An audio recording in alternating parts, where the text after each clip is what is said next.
चलिए जय हिंद दोस्तों। स्वागत है एक बार फिर से आप सभी को फ्यूचर कल्याण एकेडमी में। दोस्तों, हम लोग इस वीडियो में बिहार बोर्ड इंटरमीडिएट एग्ज़ाम जो कि 2024 में होने वाली है, उससे पहले हर साल बिहार बोर्ड एक अपना मॉडल पेपर रिलीज करता है। वो मॉडल पेपर क्या है? देखिए बच्चों, जिस तरह से आपका एडमिट कार्ड आने से पहले क्या होता है, एक डमी एडमिट कार्ड रिलीज होता है।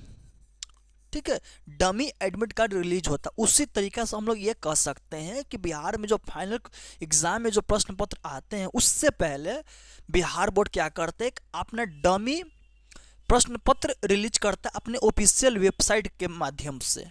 उससे क्या हेल्प मिलता है? उससे my dear friend and sister, help यही मिलता है कि बिहार बोर्ड जो एग्ज़ाम में जो पैटर्न पूछेगा, किस पैटर्न पर प्रश्न पूछेगा, उसका आपको एक साधारण सा डमी मिल जाता है, ब्लूप्रिंट मिल जाता है। ठीक है, और खास साथ साथ ये भी पता चल जाता है कि कौन कौन सिलेबस काटा है, कौन कौन सिलेबस नहीं काटा है। मतलब इस सब तमाम जो इन्फॉर्मेशन है वो इस मॉडल पेपर के जरिए बिहार बोर्ड आप तक पहुंचाने का प्रयास करता है। हालांकि कुछ इसमें मिस्टेक होते हैं। अगर इसमें भी, जैसे कि हम इससे पहले होम साइंस का हम लोग डिस्कशन कर रहे थे, तो होम साइंस में भी बहुत सारी ऐसी गलतियां थी जो कि हम आपको बताए थे। ठीक है, आज हम लोग आप ही के सामने हिंदी का प्रश्न करेंगे। देखिए, पहला ये 106, 206, 306, ये क्या सब्जेक्ट कोड है। ठीक है, कुछ 106 किसका कोड है बाबू? साइंस वाला का। 206 कॉमर्स वाला का। 306 जो है वो सब्जेक्ट कोड है आर्ट्स वाला का। ठीक है, तो अगर आप किसी भी स्ट्रीम से हो, चाहे वो कॉमर्स बैकग्राउंड से हो या साइंस बैकग्राउंड से या आर्ट्स बैकग्राउंड का, बिहार बोर्ड मॉडल पेपर ये आप सभी के लिए रिलीज किया। इसीलिए आप लोग यहाँ पर देख कर मत गड़बड़ा जाए, यहाँ पर तो आर्ट्स लिखा नहीं है। ठीक है, तो ऐसा कुछ नहीं, तीनों स्ट्रीम वाले बच्चों के लिए सेम है। ठीक है, उससे पहले हम लोग जान लेते हैं कि जो भी एग्जाम में प्रश्न आएंगे वो टोटल 100 नंबर के लिए आएंगे। ठीक है, लेकिन जो हमारे बच्चे जो हमसे पढ़ रहे हैं, उनको हम ये बताना चाहते हैं, उनको पता है कि एग्जाम में जो टोटल प्रश्न पूछेगा वो 200 नंबर का पूछेगा। आपको सॉल्व कितना नंबर का करना है? वो 100 नंबर का करना है। ठीक है, तो हमारे बच्चे के लिए जो हमसे पढ़ रही, उनके लिए फुल मार्क्स कितना होगा? 200 नंबर। ठीक है, दूसरी चीज, 3 घंटा आपको समय दिया जाएगा। और ये जो आप लोग 15 मिनट देख रहे हैं my dear friend and sister, ये 15 मिनट क्या होता है, आपको प्रश्न पढ़ने के लिए समय दिया जाता है। ठीक है, आपको प्रश्न पढ़ने के लिए समय दिया जाता है 15 मिनट। 3 घंटा में आपको प्रश्न करना है। ठीक है, लेकिन प्रश्न इस तरह का रहता है कि अगर आप चाहें, अगर अच्छे से आपका तैयारी है, तो आप इस प्रश्न को महज 1.5 घंटे में भी कर सकते हैं। आप लोग सही सुन रहे हैं, 1.5 घंटे में यानी 1 घंटा 30 मिनट, 1 घंटा 40 मिनट के अंदर ही आप लोग इस सारे प्रश्न को सॉल्व कर सकते हैं। ठीक है, तो आइए हम लोग चलते हैं धीरे धीरे। प्रश्न हम लोग करेंगे, सबसे पहले हम लोग एमसीक्यू करेंगे और उसके बाद सब्जेक्टिव पर भी हम लोग डिस्कशन करेंगे। ठीक है, हम आपको जितना पढ़ा है, हिंदी का आपको मैराथन भी दे चुके हैं। हिंदी का आपका चैप्टर वाइज, चाहे वह ग्रामर का हो या लिटरेचर में चाहे वह गद्य का हो या पद्य का, उसके अलावा जो एक और बुक आता है, उसका भी हम लोगों ने आपका प्रश्न उत्तर सभी लाइन से विस्तार से पढ़ लिए हैं। और मुझे पूरा उम्मीद है कि जब हम लोग प्रश्न करेंगे दोस्त, उसी में से आएगा। ठीक है, आगे बढ़ने से पहले यहाँ पे हम फिर से आपको याद दिलवा दें, पहला ही पॉइंट, दूसरा पॉइंट में लिखा हुआ है कि विद्यार्थी जो परीक्षा दे, मतलब जब लोग एग्जाम दीजिएगा, याथा समय जहां तक संभव हो सके अपने शब्दों में ही उत्तर दे। अब देखिए, अपने शब्दों में उत्तर देने का मतलब क्या हुआ? एमसीक्यू में तो आप लोग ठीक है, जो उत्तर सही दे दीजिएगा, उसमें अपने मन से क्या दीजिएगा। उसके अलावा जो सब्जेक्टिव प्रश्न पूछे जाएंगे उसमें ज़्यादातर अपने से लिखिएगा, यानी रट कर एग्जाम में जाकर नहीं लिख दीजिएगा, अपने से लिखने का प्रयास कीजिएगा। ठीक है, हालांकि उससे कोई इफेक्ट पड़ता नहीं, आंसर होता, आपको चेक करना है। ठीक है, तो आइए सीधे हम लोग चलते हैं एमसीक्यू पर। चैप्टर 1 प्रश्न नंबर 1 से हम लोग स्टार्ट करते हैं। आराम से विस्तार से पढ़ेंगे। चूँकि पिछले वीडियो जब हमने होम साइंस का वीडियो अपलोड किया था तो कुछ बच्चे का ये पर्सनली मुझे मैसेज आया था कि सजेशन भी इसको बोल सकते हैं कि सर थोड़ा सा स्लो पढ़ाइए, क्योंकि हम लोग उसको मतलब कि कवर नहीं कर पाते हैं।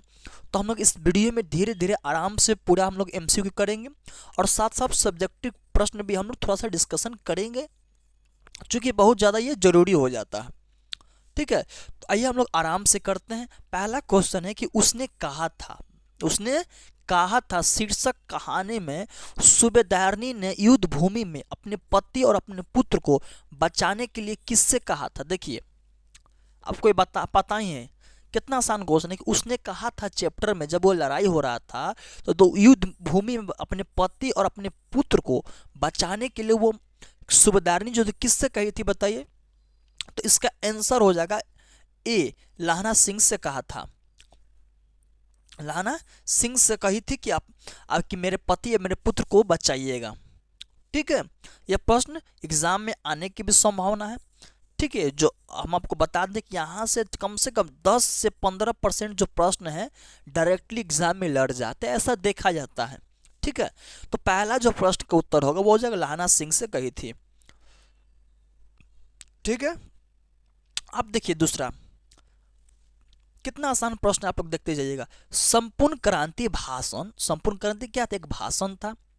निम्न में से मतलब जो 4 ऑप्शन दिया गया है उसमें किसने दिया था, मतलब ये चारों ऑप्शन में से जो संपूर्ण क्रांति का जो भाषण था कौन दिए थे। देखिए सिंपल सा सवाल है, जयप्रकाश नारायण जी दिए थे, पटना के गांधी मैदान में दिए थे।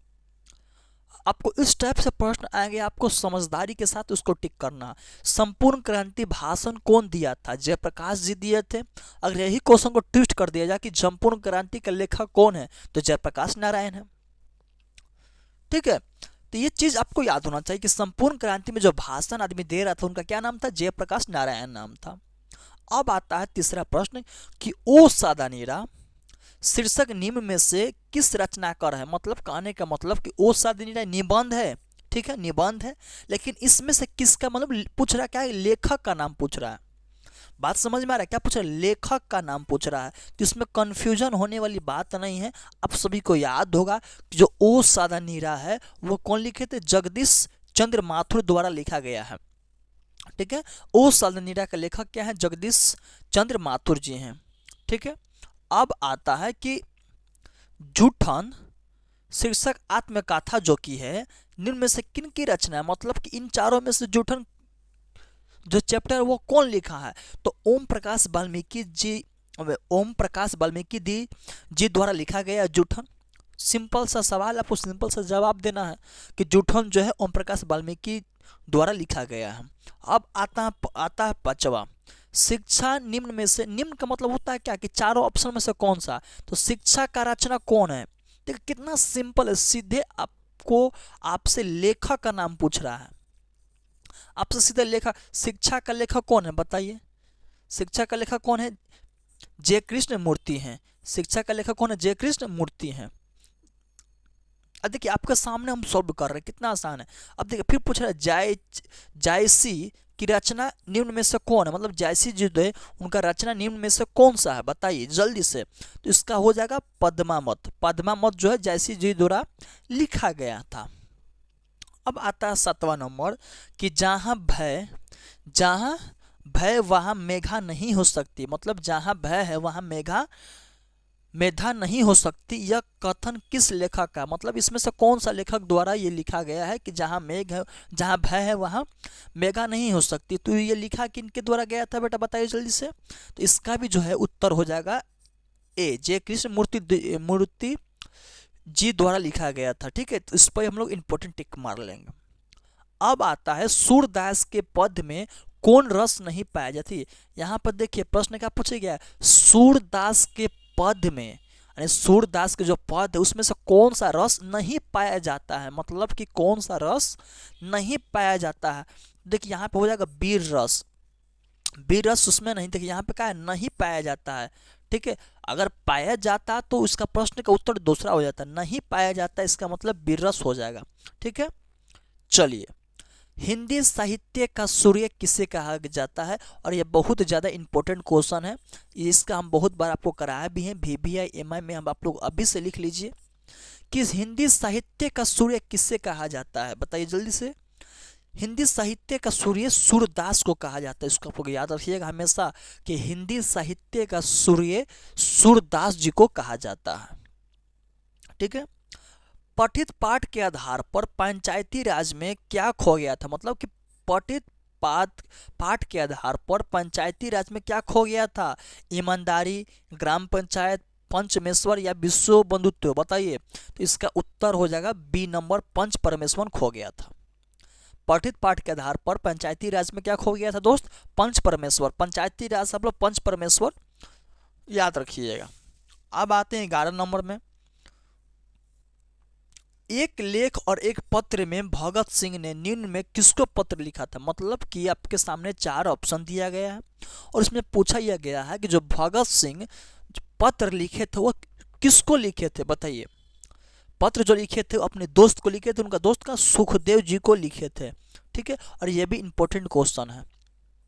ठीक है, भगत सिंह जो पत्र लिखे थे वो अपने सुखदेव के लिए लिखे थे। ठीक है। अब आता है कि जयशंकर प्रसाद की नाट्य कृति निम्न में से कौन है? मतलब जयप्रकाश जी जो नाटक लिखे थे वो चारों में से कौन सा है, बताइए। तो चारों में से ऑप्शन नंबर ए हो जाएगा ध्रुव स्वामिनी। ठीक है, ध्रुव स्वामिनी उसका उत्तर हो जाएगा। 13 नंबर है कि तार सप्तक का प्रकाशन वर्ष क्या था? मतलब जो तार सप्तक था उसका कब मतलब कि वो प्रकाशन हुआ था, बताइए जल्दी से आप लोग भी। इसका आंसर हो जाएगा 1943। 1943 में ये हुआ था और यह भी इंपॉर्टेंट प्रश्न मेरे हिसाब से है। सुभद्रा कुमारी चौहान के पिता निम्न में से कौन थे? मतलब ये पूछ रहा है कि 4 ऑप्शन में से बताइए कि सुभद्रा कुमारी चौहान के पिता का क्या नाम था। तो इसका उत्तर हो जाएगा ठाकुर रामनाथ सिंह। जो सुभद्रा कुमारी चौहान के पिता थे उनका नाम था ठाकुर रामनाथ सिंह। ठीक है, कितना आसान प्रश्न है। शेख सरिया पुरस्कार निम्न में से किनको मिला? मतलब 4 ऑप्शन दिया गया है, पूछ रहा है कि ये चारों ऑप्शन में से बताइए कि शेख सरिया पुरस्कार किसको दिया गया है। ठीक है, तो सुभद्रा कुमारी चौहान जी को दिया गया, याद रखिएगा। सुभद्रा कुमारी चौहान को शेख सरिया पुरस्कार से पुरस्कारित किया गया था। अब आता है प्रश्न नंबर 16 कि अर्धनारीश्वर हिंदी साहित्य की कौन विधा है? मतलब अर्धनारीश्वर जो हिंदी साहित्य का कौन सा विधा का है, क्या है इसमें से बताइए। तो ये क्या है? अर्धनारीश्वर एक निबंध, याद रखिएगा। ये सब चीज़ हालांकि अभी हम आपको बता चुके हैं ऑलरेडी, कितना लिस्ट दे दिए हैं। ठीक है, बहुत सारा आप लोगों को हमने लिस्ट दे दिया इस तरीके से, कौन सा निबंध है, कौन सा आत्मकथा है। ठीक है, तो ये सब चीज़ आपको याद होगा। अब आता है सरोज स्मृति शीर्षक रचना के कौन विधा है? इसको थोड़ा सा इंपॉर्टेंट टिक कर लीजिएगा। सरोज स्मृति शीर्षक रचना के कौन सा विधा है, बताइए जल्दी से दोस्त, जल्दी से बताइए। 17 नंबर का क्या होगा? तो ये हो जाएगा सरोज स्मृति शीर्षक रचना का विधा है शोक गीत। क्या होता है शोक गीत? मतलब कि दुखी वाला, कोई मर जाता है ना तो उसके इति में शोक मनाए, वो होगा। अब आता है 18 नंबर, चंद्रधर शर्मा गुलेरी का जन्म स्थान कहाँ था? चंद्रधर शर्मा का गुलेरी का जन्म स्थान था जयपुर। ठीक है, इसको याद रखिएगा। कितना आसान प्रश्न पूछ रहा है। रामधारी सिंह दिनकर का जन्म स्थान कहाँ था? पूछा रामधारी सिंह दिनकर का जन्म स्थान कहाँ था? सिमरिया बेगूसराय में था। ठीक है, कितना आसान प्रश्न पूछ रहा है। आप सभी तो चुटकी में टिक करके चले जाइएगा। संस्कृति के 4 अध्याय के रचयिता निम्न में से कौन है? संस्कृति के 4 अध्याय के रचयिता निम्न में से कौन है, बताइए जल्दी से। 20 नंबर का क्या उत्तर होगा? रामधारी सिंह दिनकर इसका उत्तर हो जाएगा। ठीक है, रामधारी सिंह दिनकर उनका उत्तर हो जाएगा। अज्ञे का जन्म स्थान कहाँ है? इसका क्या हो जाएगा बताइए। 21 नंबर का क्या हो जाएगा? कुशीनगर उत्तर प्रदेश इनका था। और साथ ही जगदीश चंद्र माथुर का जन्म स्थान कहाँ था? शाहजहांपुर उत्तर प्रदेश में था। ठीक है, ये दोनों का आंसर क्या हो जाएगा? ए हो जाएगा। ठीक है, जन्म स्थान पूछा है। मोहन राकेश के बचपन का क्या नाम था? देखिए ये सब प्रश्न जो है ना हर साल पूछता है कि मोहन राकेश का बचपन का क्या नाम था, बताइए जल्दी से। 23 नंबर का बताइए। मदन मोहन गुगलानी था। ठीक है, मदन मोहन गुगलानी था। किसका नाम? मोहन राकेश का बचपन का नाम मदन मोहन गुगलानी था। ठीक है, रामधारी सिंह दिनकर को उनकी किस कृति पर भारतीय ज्ञानपीठ पुरस्कार मिला था? मतलब रामधारी सिंह दिनकर को किस कौन सा रचना किए थे वैसा कि उनको भारतीय ज्ञानपीठ पुरस्कार मिल गया था? 24 नंबर का बताइए। तो उर्वशी इसका आंसर हो जाएगा, ए नंबर इसका आंसर हो जाएगा। और जो हमसे पढ़े हैं बच्चे उनको पता है फॉर्मूला यहाँ पे ए और सी वाला अप्लाई हो रहा है। यहाँ पे देखिए लगातार से ए सही हो रहा है ना, तो यह फार्मूला आपके लिए हम आखिर में बताएंगे, इसीलिए ज़्यादा खुशी आप लोग नहीं मनाइए। हिंदी कहानी के विकास में मील का पत्थर निम्न में से कौन कहानी? मतलब मील का पत्थर सीधे आपको याद होना चाहिए। मील का पत्थर जहाँ पे जिक्र हो यहाँ पे लिख दीजिएगा उसने कहा था। क्या हो जाएगा दोस्त? उसने कहा था। मील का पत्थर का मतलब उसने कहा था, उसी में जिक्र उसका हुआ है। हजारा सिंह किस कहानी का पात्र? मतलब किस कहानी में हजारा सिंह का पात्र मिला है? ठीक है, बताइए जल्दी से। 26 का क्या हो जाएगा? उसने कहा था। उसने कहा था ना जी, हजारा सिंह थे। इसका कहने का मतलब है कि किस कहानी में हजारा सिंह का नाम है? बताइए। उसने कहा था। कल देखते नहीं यह रेशम से कड़ा हुआ सालो, कौन सा कहानी से ये लिया गया है? बताइए। कल देखते नहीं ये रेशम से कड़ा हुआ सालो, बताइए जल्दी से। 27 नंबर का क्या हो जाएगा? उसने कहा था। और देखिए उसने कहा था जो चैप्टर है उस समय भी आपको बताए थे कि बहुत ज़्यादा इम्पोर्टेंट है। ठीक है, इसलिए उसका एक भी एमसीक्यू आप लोग मना ही छोड़िएगा। इसी वीडियो के नीचे आपका पूरा चैप्टर वाइज एमसीक्यू का वीडियो आपको दिया गया है। अगर अभी भी आप लोगों को कहीं भी दिक्कत है आप लोग वहाँ पर जाइए, उसको लिंक पर क्लिक कीजिए, आप लोग उसको सारा वीडियो देखिए। ठीक है, उसने कहा था चैप्टर बहुत ज़्यादा इंपॉर्टेंट है एमसीक्यू के लहजे से। देखिए अभी तक टोटल 6 प्रश्न उससे पूछ लिए गए। महेश्वर किस कहानी के पात्र है? बताइए महेश्वर कौन सा कहानी में थे? बता दीजिए। 28 नंबर का उत्तर क्या हो जाएगा? रोज में थे। ठीक है, महेश्वर जो थे वो रोज में थे। कुंती किस कहानी के पत्र? अब इसमें बताना है। बताइए कुंती जो थी किस में थी? सिपाही की माँ में कुंती थी। देखिए पत्रा का मतलब हो गया महिला के बारे में, सिपाही की माँ में कुंती का पात्र था। कविता के नए प्रतिमान के रचयिता निम्न में से कौन है? यानी कविता के नए प्रतिमान के रचयिता इनमें से कौन है? बताइए। नामवर सिंह हो जाएगा। ये भी इंपॉर्टेंट क्वेश्चन है दोस्त। नामवर सिंह। अब देखिए सच है जब तक मनुष्य बोलता नहीं है तब तक उसका गुण दोष प्रकट नहीं होता है। यह किस कहानी से, किस पाठ से लिया गया है? यह किस पाठ से लिया गया है? जल्दी से बताइए। ये बातचीत से लिया गया है और ये हम एमसीक्यू क्रॉप में आपको ये प्रश्न करा चुके हैं। डॉक्टर अंबेडकर राष्ट्रीय पुरस्कार निम्नलिखित में से किनको मिला? यानी डॉक्टर अंबेडकर राष्ट्रीय पुरस्कार एक होता है, वो आपके सामने 4 ऑप्शन दिया गया है, उनमें से आपको बताना है कि किसको दिया गया था। ठीक है, ओम प्रकाश वाल्मीकि जी को दिया गया था। ठीक है, ओम प्रकाश वाल्मीकि जी को दिया गया था। इनसे ये न कराओ भूखे रह लेंगे, इन्हें इस गंदगी में ना घसीटो, ये किस शिक्षा? हमको तो लग रहा है जूठन से दिया गया है। जूठन से दिया गया, हमको तो वही लगता है। हमको तो वही लगता है कि जूठन से ही दिया गया है। बिल्कुल सही। अब देखिए इनसे ये ना कराओ भूखे रह लेंगे, ये कब का इंसिडेंट है? जब उसके चाचा उसके भतीजा को ले जाकर मतलब कि जो जानवर का जो खाल मतलब निकालता था, पूरे शरीर में बदन में उसका खून खून हो जाता था, उसके बाद वो खाल को माथा पर रख घर लेके आता था, तो उस समय उसकी जो महिला थी, मम्मी थी, क्या बोलती थी कि इनसे ये मत कराइए, हम भूखे रह लेंगे। चूँकि उनके पास तो पैसा नहीं था तो वो लोग वही काम करते थे कि कोई भी जानवर का देहांत हो जाता था तो वहाँ पे जाते थे ये लोग, तो उसको जो चाचा थे बहुत बेचोर थे। ठीक है, तो वो उससे ही खा लगवाया, पूरा खून खून हो गया, लेकर आया, तो उसके घर वाले क्या बोले कि इनसे मतलब उस बच्चे से ये काम नहीं कराओ, हम भूखे रह लेंगे मंजूर है, लेकिन इस तरह से गंदगी में मन नहीं घसीटो। तो ये चैप्टर का कहानी देखिए, आपको हम थोड़ा सा कहानी भी बता दें, जूठन चैप्टर सही था। ठीक है, पंडित राम अवतार वैद्य एवं पिताजी किस कहानी के पात्र हैं? पंडित राम अवतार वैद्य और पिताजी किस कहानी के पात्र है? जल्दी से बताइए। 34 नंबर का क्या हो जाएगा? 30 हो जाएगा, 30। ठीक है, इसका ऑप्शन ए हो जाएगा। जसबीर और जनशेष किस आत्मकथा के पात्र हैं? बताइए किस आत्मकथा का पात्र हैं? जूठन हो जाएगा।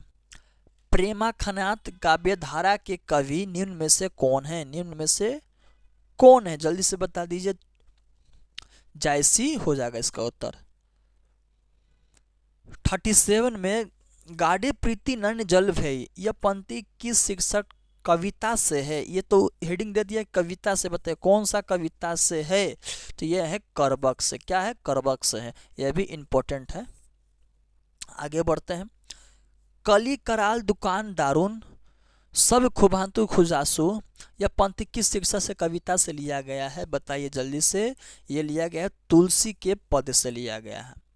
डारा हुआ मन बेमन जिसका बाजा रोज बजाता है, यह पंक्ति किस शिक्षक से कविता से लिया गया है? डारा हुआ मन बेमन जिसका बाजा रोज बजाता है 39 का बता दीजिए। अधिनायक से लिया गया था। कि जिन बुलावे से गांव के घर के रीढ़ झुरझुराती है, यह पंक्ति किस कविता से लिए? देखिए गांव के घर से यहाँ पे आपको टिक मार देना है। गांव का घर से लिया गया था। ठीक है दोस्त, गांव का घर से लिया गया था। अब आता है, देखिए यहाँ पे कुछ टेक्निक भी। गांव के घर से आपको याद मिल जाना चाहिए। गांव का घर। जिस पुरुष में नारीत्व नहीं है अपूर्ण है, यह किस पाठ से है? देखिए नारी के बारे में, यानी जिसमें नारी नहीं है वो अधूरा है। तो ये लिया गया था अर्ध नारी ईश्वर से लिया गया था, या अर्ध नारी ओ सदनीरा से लिया गया था, या रोज से लिया गया था, या तिरिक से लिया गया था। तो किससे लिया गया था? अर्ध नारी ईश्वर से। देखिए नारी का जिक्र हो रहा है ना, तो अर्ध नारी ईश्वर से। अपूर्ण का मतलब होता है आधा है, तो अर्ध का मतलब क्या होता है? आधा। तो नारी का जिक्र हो रहा है, तो अर्ध नारी ईश्वर से लिया गया है। ठीक है। ओ साधनीरा शिक्षक पाठ में किस नदी की चर्चा है? ओ साधनीरा जो कविता है, इस पाठ है, किसमें किस नदी का चर्चा है? गंडक नदी जो कि बिहार में है, उसका चर्चा है। यह भी बहुत बड़ा प्रश्न पूछा जाता है। आज तक वो सुना नहीं था कि कांटों के चुभने से मर जाते हैं, किस चैप्टर से लिया गया? बताइए जल्दी से। किस चैप्टर में कांटों का जिक्र किया गया है? बताइए जल्दी से। रोज में न किया गया, जिसमें मालती भी थी, कवि ऊपर लेकर जाता था, जिसमें गैंग्रीन का भी चर्चा था। ठीक है, गैंग्रीन क्या वही ना, कांटे को चुभने से एक बीमारी हो जाता था बहुत दिनों के बाद, जिसको बोलते थे गैंग्रीन। तिरिक्स कहानी किस प्रकार की रचना? जो तिरिक्स है वो किस प्रकार की रचना है? बताइए। 44 का जो है करा है, किस प्रकार का है? तो जादुई यथार्थवादी है। आगे गैंग्रीन शिक्षक रचना का ऋचा निम्न से कौन है? मतलब गैंग्रीन, देखिए रोज बोलिए या गैंग्रीन बोलिए। रोज बाद में इस कहानी का नाम लिए, मतलब कि टाइटल था। पहले रोज को गैंग्रीन ही था, गैंग्रीन के नाम से ही चैप्टर था ना। बाद में ये रोज, आपको हम जब चैप्टर पढ़ा रहे थे आपको बताया थे कि पहले रोज चैप्टर का नाम गैंग्रीन ही था। तो पूछ रहा है कि किसने लिखा है गैंग्रीन वाला जो चैप्टर है, कौन लिखे हैं? तो अंग्रेज ही लिखे हैं, याद होना चाहिए आपको। तिरिक्स पाठ में तिरिक्स क्या है? मतलब जो तिरिक्स जो हम लोग पढ़ रहे हैं उसमें तिरिक्स क्या है? बताइए क्या है? एक विषैला कीड़ा है। क्या है? एक विषैला कीड़ा है। दलित साहित्य का सौंदर्य शास्त्र के रचयिता निम्न में से कौन है? बताइए। ओम प्रकाश वाल्मीकि हो जाएगा। पुंडली कजी का संबंध निम्न में से किस रचना से है? जो पुंडली कजी का संबंध जो है, बताइए इनमें से किसके साथ संबंध है? जल्दी से बता दीजिए। 48 का इसका आंसर हो जाएगा ओ सादानीरा। सिपाही की माँ एकांकी में निम्न में से कौन पात्रा नहीं है? कौन पात्रा नहीं है? जल्दी से बता दीजिए। सिपाही के नाम में से इसमें से कौन सा, मतलब कि इसमें कौन, किसका जो था? कुंती भी उसमें थी सिपाही की माँ में, बिस्नी भी थी उसमें, और मुन्नी भी थी। मालती जो थी वो किस चैप्टर में थी दोस्त? रोज चैप्टर में थी। मालती जो थी वो रोज चैप्टर में थी। तो यहाँ पे कहा है कि कौन कौन नहीं थी सिपाही की माँ में? तो मालती नहीं थी। तो इसका उत्तर क्या हो जाएगा? मालती। याद रखिएगा, यहाँ पूछ रहा है कि कौन नहीं थी, तो सिपाही की माँ में मालती नहीं थी। उन दिनों गांव में रहने वाले पशुओं को उठाने का काम भी चूहरे के जिम्मे था। यह पंक्ति किस पाठ से? उन दिनों गांव में मरने वाले पशुओं का उठा, अभी आपको बताया थोड़ी देर पहले, अभी आपको हम थोड़ी देर पहले बताया ना कि जो मर जाता था उसका खाल निकालने के लिए कौन जाता था? बताइए कौन जाता था?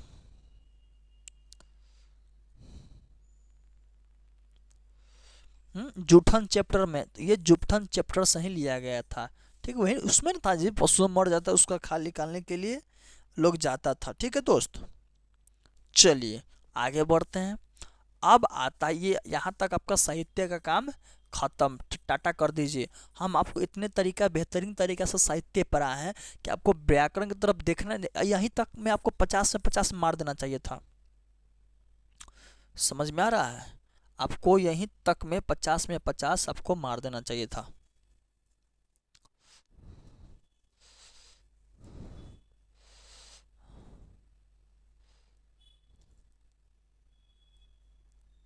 ठीक है दोस्त, अब हम लोग आते हैं थोड़ा सा अब ग्रामर की तरफ। बिना वेतन के, समझ में आ रहा? बिना वेतन के लिए एक शब्द क्या है? यानी बिना वेतन के लिए एक शब्द क्या है? अवेतनिक। ठीक है, ये सब प्रश्न को थोड़ा सा ध्यान से आप लोग देखिएगा। बिना वेतन को एक शब्द क्या है? बिना वेतन, ये अनेक शब्द, एक शब्द क्या हो गया? अवेतनिक। मतलब अवेतनिक का मतलब कि जिसको वेतन नहीं मिलता हो। कलम की कमाई खाने वाला, कलम की कमाई खाने वालों को क्या बोलते हैं दोस्त? मत्स्यजीवी बोलते हैं। क्या बोलते हैं? मत्स्यजीवी बोलते हैं। जहां पुस्तक छपती हो उसके लिए एक शब्द क्या है? जहां पुस्तक छपती हो के लिए एक शब्द क्या है? बताइए जल्दी से। जहां पुस्तक छपती हो,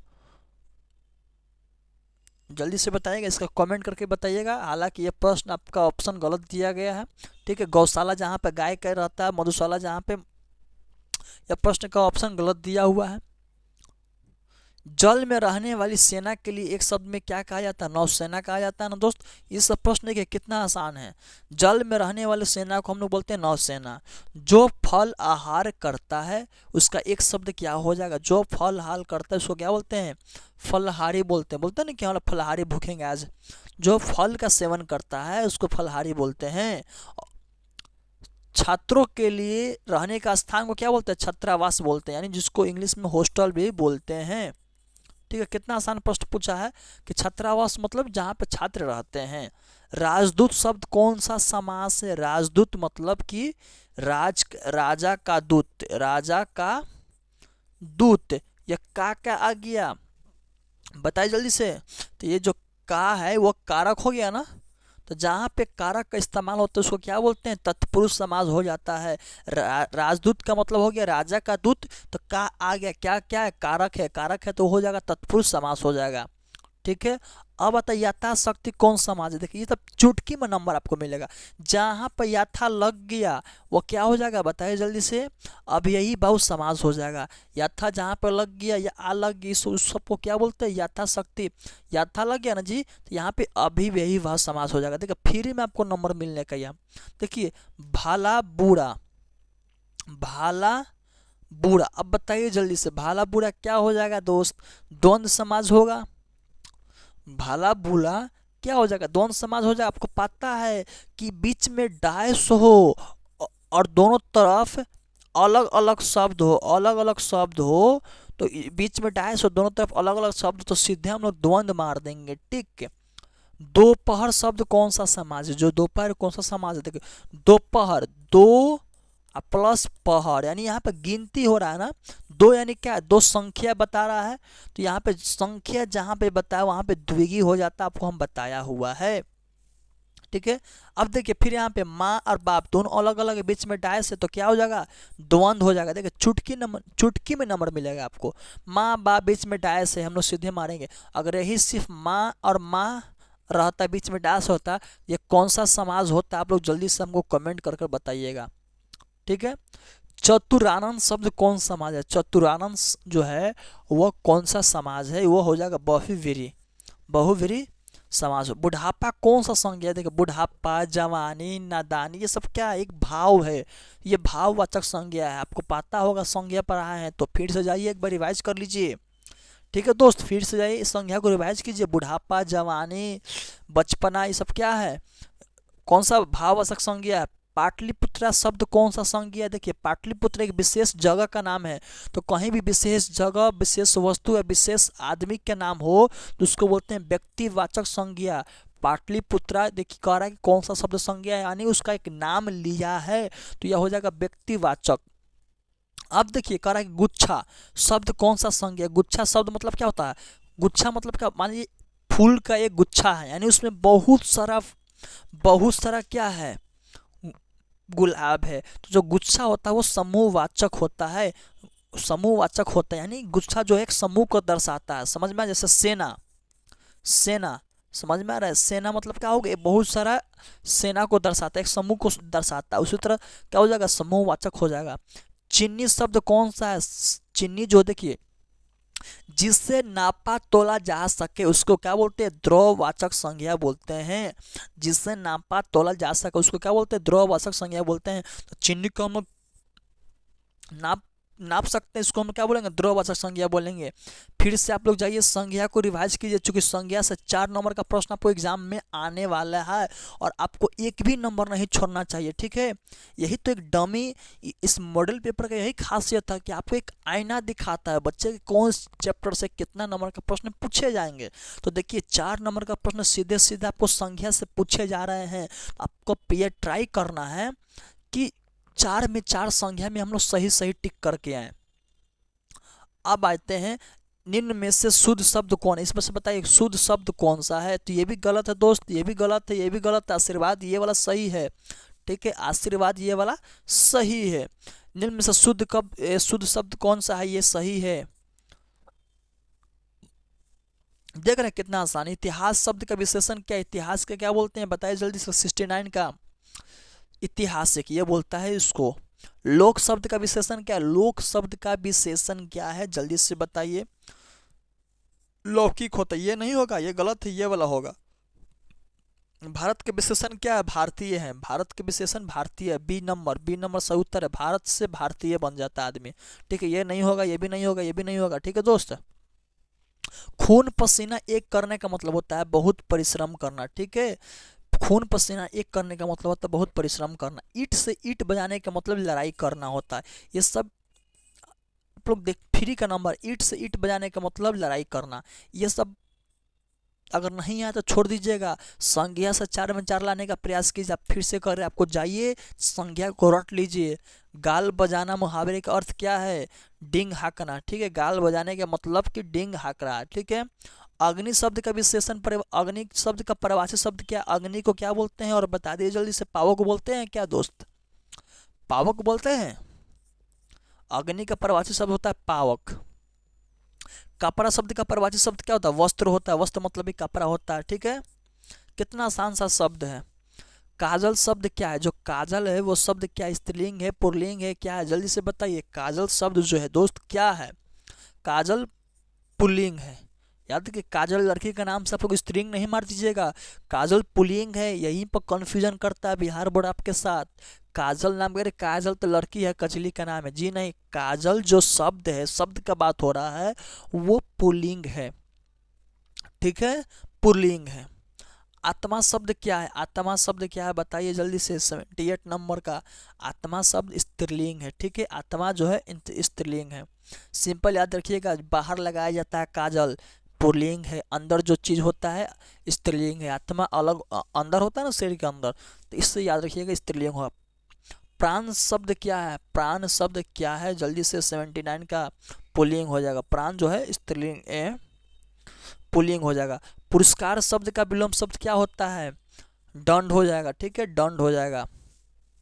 ठीक है, अनुराग शब्द का भी तो हर साल पूछता है, अनुराग का विराग होता है। ठीक है दोस्त। कृपया शब्द का विलोम शब्द क्या होता है? कृपया शब्द का प्रयोग शब्द क्या होता है बताइए? कोप होगा क्या? 82 कोप होगा। करुणा का मतलब दया होता है, इसका मतलब भी दया होता है, इसका मतलब तो प्यारे से ना होगा, कोप हो जाएगा। गोतंत्र शब्द का विलोम शब्द क्या है? गोतंत्र का 83 का प्रतंत्र होगा, गुलामी होगा, वितंत्र नहीं, राजतंत्र होगा। बहुत आसान प्रश्न है। सकार शब्द का विलोम होता है निराकाल। ये सब देख रहा है। दक्षिण शब्द का विलोम क्या है? दक्षिण का उत्तर होता है। दक्षिण का उत्तर होता है ना यार, दक्षिण उत्तर पूर्व पश्चिम, बात खत्म। दक्षिण का उत्तर होता है, ठीक है। दक्षिण उत्तर पूर्व पश्चिम, पूरब रहता तो पश्चिम हो जाता।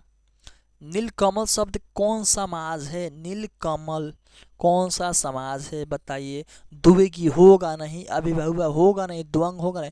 द्वंग होने के लिए क्या चाहिए था? बीच में डैश चाहिए था, अलग अलग शब्द चाहिए था। अभिभवी में यथा हो, ये सब हो। द्विगी में गिनती हो, इसमें गिनती है। जब ये नहीं होगा, ये नहीं होगा, ये नहीं होगा, तो बच गया ये कर्मधारय समाज, ठीक है। तो इसका आंसर क्या हो जाएगा? सी। इस तरह से भी आप लोग टिक कर सकते हैं। द्वंद्व होगा नहीं, अभिव्ययी व समाज होगा नहीं, द्विगी होगा नहीं, तो लास्ट में कौन बच गया? कर्मधारय समाज बच गया। थोड़ा पानी किस विशेषण का उदाहरण है? थोड़ा पानी किस विशेषण का उदाहरण, यानी थोड़ा पानी। ये थोड़ा पानी, पानी का क्या पूछ रहा है? परिणाम पूछ रहा है, यानी परिणाम बता रहा है ना जी। तो ये क्या हो जाएगा? 87 का सी नंबर हो जाएगा जी, परिणाम बोधक विशेषण। अब आता है जगन्नाथ शब्द संधि विच्छेद क्या है? जगन्नाथ शब्द का संधि विच्छेद क्या है? जगत प्लस नाथी, इसका ए आंसर हो जाएगा। विद्यार्थी शब्द का संधि विच्छेद क्या है? विद्या जोड़ अर्थी। बताइए, विद्या जोड़ अर्थी हो सकता है क्या? 89 का ए। 90 नंबर। दिगंबर शब्द का संधि विच्छेद बताइए 90 का, ठीक है। क्या हो जाएगा? दिक प्लस अंबर, ये हो जाएगा। मधिरायल शब्द का बताइए, मधिरायल शब्द का क्या हो जाएगा दोस्त? 91 का बता दीजिए। मदिरा प्लस आर्य, आल्य। अनजान शब्द में उपसर्ग, उपसर्ग क्या बोलते हैं? जो पहले आता है, उपसर्ग क्या बोलते हैं? पहले। देखिए इसमें मूल शब्द क्या? अनजान को तोड़ दीजिए तो जान अलग हो गया और अन अलग हो गया। अब देखिए, जान को अगर ढक दीजिएगा तो अन भी आपको समझ में आ रहा है, अन को ढक दीजिएगा तो जान, ये पूरा शब्द है, तो इसका अन बाहर आ रहा है ना, तो ये वाला अन हो जाएगा, ठीक है। इसका आंसर क्या हो जाएगा? उपसर्ग अन हो जाएगा। अब देखिए पुरातन में उपसर्ग क्या है? पुरातन में देखिए, पुरातन में देखिए क्या है? 93 का पुरातन में क्या होगा? देखिए पूरा प्लस तन, एकदम सिंपल सा इसका उत्तर, एक भी छोड़ कर मत आइएगा। पूरा प्लस तन, देखिए किस तरह से समझना उपसर्ग क्या प्रत्यय क्या। देखिए अब इसको आप लोग तन को यहाँ से मिटा दीजिए, पूरा को मिटा दीजिए। तन आपको कहीं से अधूरा लग रहा है? बिल्कुल नहीं सर, ठीक। इसका अधूरा नहीं लग रहा। तो ये बाद वाला उपसर्ग का मतलब पहले वाला, तो इससे पहले क्या था? पूरा था। तो यहाँ पे क्या हो जाएगा? ये उत्तर ये हो जाएगा, पूर्ण नहीं होगा। याद रखिएगा, आपको प्रयास करना है। अगर यहाँ पे तन अधूरा रहता तो हम यहाँ पे रातन लगा देते, तो रातन हो जाता, लास्ट में बचता पू, तब पू ये वाला उत्तर हो जाता। लेकिन चूंकि पूरा अलग कर दिए और तन अलग कर दिए, तो तन अधूरा हमको लगा ही नहीं। ये जस्ट आपको समझाने का तरीका। अब देखिए प्रतिनिधि, प्रतिनिधि। अब देखिए प्रति को हम लोग अलग कर देंगे, ठीक है, प्लस निधि, निधि को अलग कर देंगे। अब इसको हम लोग मिटा लेंगे, तो अब देखिए निधि कहीं से अधूरा नहीं लग रहा, नहीं ना हो रहा। तो इससे पहले क्या था? प्रति था, तो यहाँ पे प्रति जोड़ेंगे, तो इसका आंसर 94 का ए हो जाएगा, ठीक है। 94 का ए हो जाएगा उत्तर, ठीक है। इस तरह से आपको समझ में आना है, उपसर्ग प्रत्यय लगाना है। देखिए उपभाषा शब्द में उपसर्ग क्या है? उपभाषा शब्द में, उपभाषा शब्द में उपसर्ग क्या है? उपसर्ग फिर से कह रहे हैं, पहले जो लगता है उसको बोलते हैं, पहले जो है उसको बोलते हैं उपसर्ग। तो देखिए उपभाषा, देखिए भाषा को आप अलग कर लीजिए, भाषा को आप अलग कर लीजिए, आप प्लस उप को अलग कर लीजिए, ठीक है। अब देखिए इसको मिटा दीजिएगा, तो यहाँ पे आ गया भाषा। भाषा अधूरा नहीं है, तो इससे पहले क्या था? उप था, तो यहाँ पे उप सही उत्तर हो जाएगा। ये भी नहीं होगा। इस तरह से आप लोग उपसर्ग को कीजिएगा ना, तो आपको चारों में 4 नंबर मिल जाएगा, ठीक है। देखिए 5 क्वेश्चन इससे दिया गया है, इसका भी नहीं छोड़ना है कभी। अब देखिए यहाँ पे है विशेष, तो बी को हम लोग अलग रखिए, लास्ट में शेष को अलग रखिए, ठीक है। बी को अलग रखिए, शेष को। देखिए इसको बी को मिटा देंगे तो बच गया शेष। शेष अधूरा नहीं है, तो इससे पहले क्या था? बी था। इस पे खोजिए, बी है कहीं? जी है, यहाँ पे है, तो ये क्या हो जाएगा? विशेष। इस तरह से आप लोग उपसर्ग कीजिएगा, अलग अलग कर कीजिएगा। थोड़ा सा भी अधूरा लगे दूसरा शब्द कर लीजिएगा। बात समझ में आ रहा है? 96 का क्या हो जाएगा? सी हो जाएगा। अब देखिए सुकर्म शब्द में उपसर्ग क्या है? सुकर्म शब्द में देखिए तो क्या होगा, कर्म को आप लोग अलग रखिए, लास्ट में बच गया सु। अब देखिए कर्म जो अधूरा लग रहा है, नहीं लग रहा है, जब अधूरा नहीं लग रहा है तो इसी को हम लोग क्या बोलते हैं? मूल शब्द। इससे पहले वाला क्या है? सु है। तो यहाँ पे देखिए सु क्या हो जाएगा? 97 का ए हो जाएगा, आपको उपसर्ग हो जाएगा। मैं स्वयं खाना खा लूंगा, ये किस स्वरनाम का उदाहरण है? मैं स्वयं मतलब खाना खा लूंगा, बताइए। तो ये आपका हो जाता है निजवाचन। ठीक है, निज मतलब अपना निजी मतलब पर्सनल चीज। बेईमान शब्द है, बेईमान शब्द क्या है दोस्त? बेईमान शब्द बता दीजिए क्या है? 99 का विदेश जज, विदेश जज है। और लास्ट क्वेश्चन, लिंग के कितने प्रकार होते हैं हिंदी में?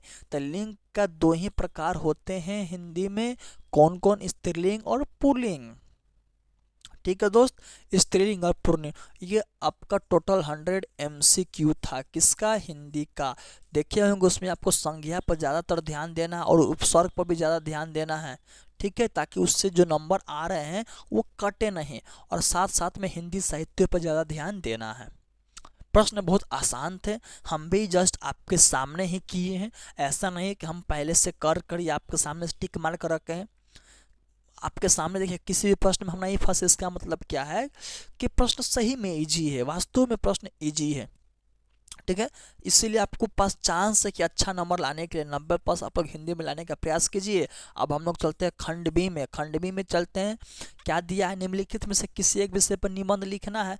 हमने ये आपको, आप मेरा मैराथन निकाल कर देख लीजिए दोस्त। हम इसमें से लिख बोले हैं माय प्रिय कवि, दिया हुआ है कि माय प्रिय कवि पे आ सकता है। देखिए यहाँ पे आ गया। आप लोगों के पास अभी से भी वक्त है कि आप हमारा मैराथन देख लीजिए। अभी भी आप लोग मेरा मैराथन देखते हैं, इसी वीडियो के नीचे डिस्क्रिप्शन में लिंक है। अगर आप लोग मेरा मैराथन देखते हैं तो आप लोग अभी से अभी 100 में 100 नंबर का तैयारी कर सकते हैं। देखिए उसमें हम लिखा हुआ है कि नहीं, मेरे प्रिय कवि पे। इसमें से एक लड़ गया, आपको एक ही तो लिखना है, आपको दोस्त एक ही लिखना। देखिए यहाँ पे लिख किया मेरे प्रिय कवि, इवन एग्जाम में भी लड़ेगा। तो यहाँ से देखिए एक मेरा तो यहाँ से लड़ गया। ठीक है, अब है निम्नलिखित में से किन्हीं 2 अवतरणों पर सब प्रसंग व्याख्या करे। मतलब कि इसमें से किसी 2 पर निबंध लिखिए। आदमी यथार्थ जीता ही नहीं, यथार्थ को रचता भी है। टोटल 4 में से आपको लिखना, आप लिख सकते हैं। ये तो जन जन का चेहरा एक से दिया गया है, इसका भी हम आपको दिए हुए, तैयारी करवा चुके आपका मैराथन में, PDF में हम आपको ये दिए हुए हैं। उसमें से भी ये उसी में से 2 लड़ जाएगा, इसी में से 2 आप लोग अगर खोजिएगा तो मिल जाएगा। इसके बाद आता है कि अपने प्रधानाचार्य के पास एक आवेदन पत्र लिखे, जिसमें किसी घूमने का, पर्यटन का मतलब घूमने का जगह जाने का अनुरोध है। मतलब कि जैसे कि स्कूल की तरफ से पिकनिक पर कहीं घूमने के लिए लेकर जाया जाता है ना, तो उसी तरीके से आपको एक प्रश्न लिखना है कि सर देखिए ऐसा ऐसा बात है, हम लोगों को घूमने के लिए ले चलिए। सिंपल सा है। ATM कार्ड हेतु बैंक प्रबंधन के पास एक प्रदान पत्र लिखिए। मतलब कि आपको ATM चाहिए, उसके रिगार्डिंग आप पैसा मतलब कि लिखिए बैंक के पास। अभी आपको हम बताएं बैंक के पास कैसे लिखा जाता है। ठीक है, और इसका जो है बैंक के पास कैसे लिखा जाता है, एक अच्छे से इसका हम PDF आपको हम एक वीडियो बनाएंगे कि बैंक के पास और थाना अधिकारी के पास प्रश्न के पत्र किस तरह से लिखा जाता है। आपको सिंपल सा ये वाला आप लोग लिख लीजिए, इसका हम तैयारी करवा चुके हैं। देखिए इवन ये भी मिल जा रहा है, पत्र भी आपको लिखने के लिए मैच हो जा रहा है जो हम आपको दिए हैं। अब क्या हम करें, मेरा पढ़ाया हुआ एक भी अक्षर बाहर नहीं आया है। ये पत्र हम आपको लिखने के लिए दिए हैं, वो भी एग्जाम में लड़ गया। मेरे प्रिय कवि आपको हम दिए हुए हैं, देखिए यहाँ पे लड़ गया। तो अभी भी आप लोगों के पास वक्त है, आप लोग हम पर विश्वास कीजिए। अब देखिए यहाँ पे जहाँ भय है वहाँ मेगा नहीं हो सकती है। आराम से 5 का उत्तर देना है। मानव समौसी जानवर से बढ़, इसमें से कोई 5 लिख लीजिए। यह भी आपको लिखवाया, भगत सिंह ने कैसी मृत्यु को सुंदर कहा, यह भी लिखवाया गया है।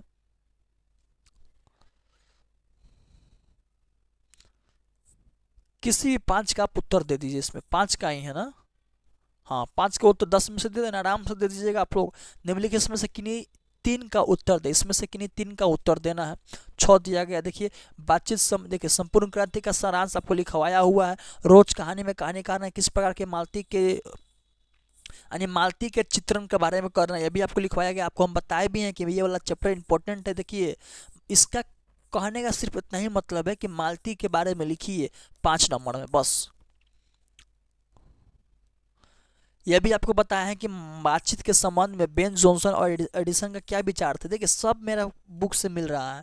सूरदास के प्रथम पद का भावार्थ लिखे आपको हम लिखवाया हुआ है। उषा शिक्षक कविता का भाव सब लिखवाया हुआ। क्लर्क की मौत शिक्षक कहानी का सारांश लिखे, ठीक है, इसको आप लोग काट दीजिए।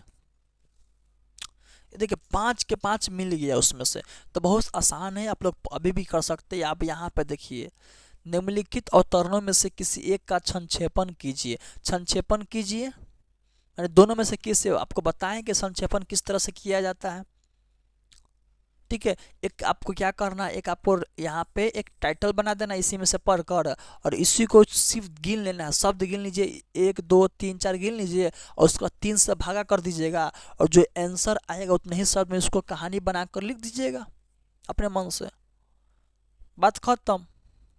यही तो है, इतना कितना आसान था ये, इतना कीजिएगा आपको 90+ नंबर चला आएगा, आराम से आएगा, ठीक है। तो दोस्तों ये था हिंदी का। अब हम लोग अगले वीडियो में मिलेंगे, ठीक है। इंग्लिश के साथ हम लोग अगले वीडियो में मिलते हैं। जब तक के लिए जय हिंद दोस्तों।